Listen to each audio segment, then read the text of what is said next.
On peut avoir votre... Mais tout à fait. Votre appréciation de l'ouvrage de Thierno Alassane? Une appréciation positive parce qu'il entre en droite ligne dans le travail d'éveil des consciences que réclamait tantôt Monsieur le Premier ministre Abdoul Mbaye. Parce que ce sont ce genre d'ouvrages qui aident à conscientiser la masse sur le degré de prévarication de nos gouvernants autour de nos ressources, de la mauvaise gestion de nos ressources. Et à ce titre, je crois que c'est une initiative à saluer. Et ça nous donne un coin de voile sur l'affaire Petro-Tim ça lève un coin de voile plutôt sur l'affaire Petro-Tim qui a défrayé la chronique. Et c'est tout bénéf pour l'opinion.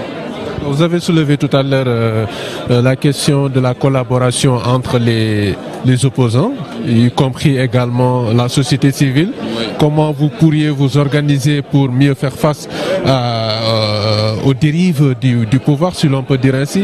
Qu'est-ce que vous vous proposez après avoir posé la question? Certainement, vous avez quelque chose à proposer. Oui, parce que dans cette entreprise de prévarication menée par nos autorités, je crois qu'il est nécessaire que l'élite qui se trouve du côté de l'opposition, qu'elle soit dans les partis politiques ou dans la société civile, s'unissent pour faire front et pour s'opposer à l'hypothèque de nos ressources et de nos richesses. Et cette hypothèque peut nous engager pendant des décennies, voire des siècles. Donc il est urgent de créer un front, un bloc, pour pouvoir peser de tout notre poids, parce qu'il y a une frange de l'opposition qui est à l'Assemblée nationale. Les lois passent en commission.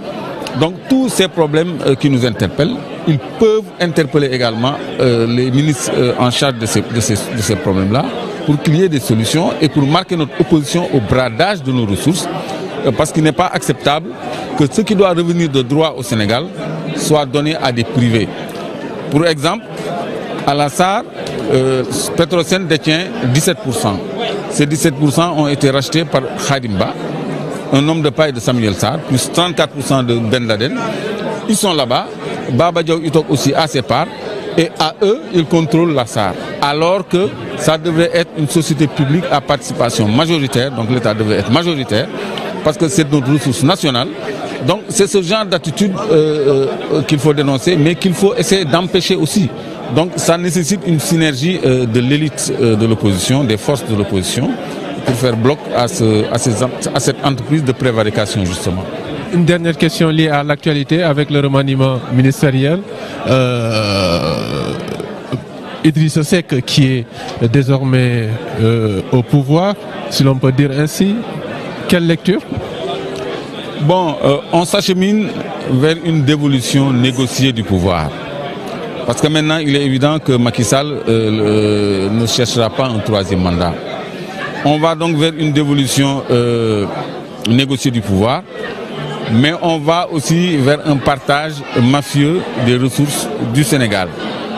Parce qu'on a instauré le COS-Petrogaz. Mais les Sénégalais ne savent pas encore ce que c'est que le COS-Petrogaz. Sont membres du COS-Petrogaz 12 ministres. Donc Yankhoba Diattara entre au COS-Petrogaz en tant que ministre de l'économie numérique.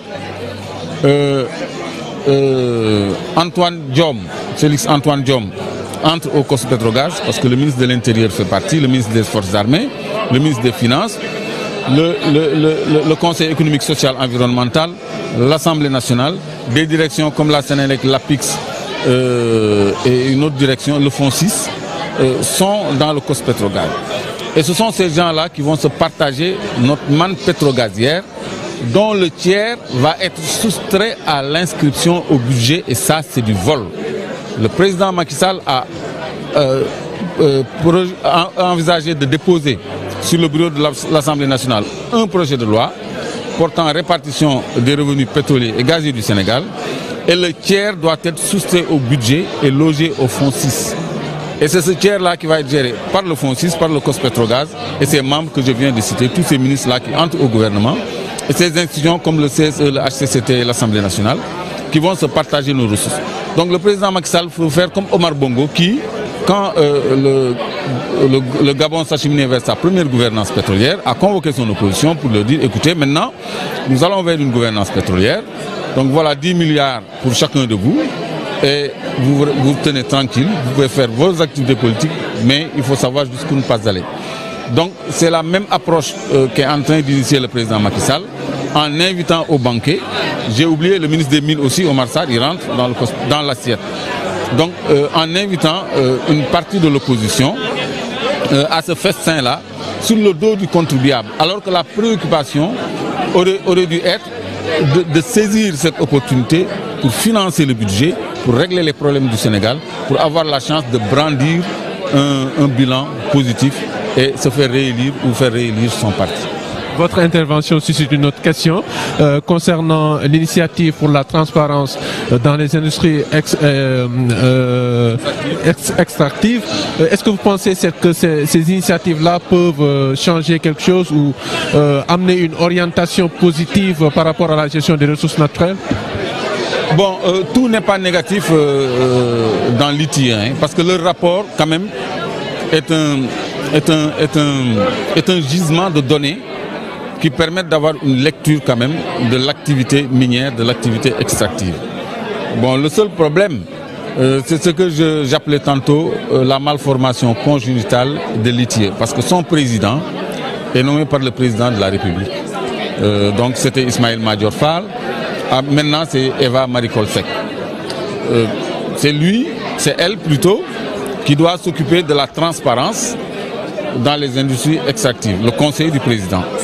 Le secrétaire général de l'ITIE, c'est un membre des multinationales contractantes. Donc, les contractants, ceux qui doivent être contrôlés, occupent le secrétariat général. Le gouvernement qu'on doit contrôler occupe la présidence. Maintenant, ils ont mis des membres de la société civile dedans. Et c'est à cause de la présence de ces gens-là qu'on a des rapports avec des données sur lesquelles on peut fonder notre analyse parfois. Sur ce plan, l'ITIE apporte quelque chose au débat. Mais l'ITIE ne peut pas rectifier parce que et son travail n'est pas assez vulgarisé. Donc ce n'est pas un garde-fou contre les mauvaises pratiques contre lesquelles il ne peut pratiquement rien du tout. Donc ce n'était pas une obligation d'adhérer à l'ITIE. C'est venu de Caritas qui a initié une campagne Publiez ce que vous payez pour que les opinions soient averties de ce que les multinationales versent aux États. C'est tout. Donc nous, on a souscrit à cette initiative, ce n'est pas forcé, pour avoir les bonnes grâces des bailleurs de fonds tout simplement. Je vous remercie, M. Serre. Je voudrais revenir sur un sujet que vous avez abordé et auquel je prête la plus grande importance. C'est-à-dire qu'il s'agit du gaz provenant du bloc de Saint-Louis qu'on a octroyé à des gens de la présidence pour nous vendre du courant au Sénégal.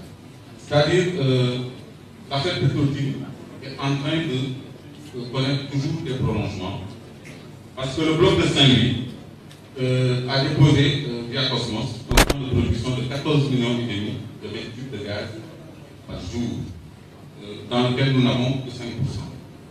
Et il était prévu un projet qu'on avait appelé Gas to Power, c'est-à-dire d'affecter un quota à Sénélec, comme le dispose le code pétrolier en 1954, pour que Sénélec transforme ce gaz en courant. C'est pour ça qu'on a appelé ce projet Gas to Power. C'était déjà établi. Mais en lieu et place de cela, on a octroyé au cœur de la présidence, à un conseil du président de la République, Aaron Legat, qui est dans l'appareil d'État, par sa tentacule en dehors de l'appareil d'État qui s'appelle Samuel Sarr, que vous avez dénoncé tantôt, on leur a donné la latitude de créer une centrale de 300 mégas qui coûte 220 milliards pour nous vendre à nous l'électricité, alors que ce quota était un quota de la Sénélec, alors que cette centrale va être construite sur le domaine foncier de la Sénélec. Les travaux sont conduits par les techniciens de la Sénélec, mais le courant appartiendra à West Africa Energy et nous sera vendu. Maintenant, devant ces forfaitures, quelle attitude, quelle action devrions-nous poser, vous les élites politiques et nous de la société civile, pour faire entrave à cette spoliation de nos ressources en faveur de l'oubli tapis au cœur de la présidence, parce que Aronadia est conseiller à la présidence, Samuel Sarr est leur prolongement, et ils ont au cœur de la présidence le réseau bancaire, le marché et tout.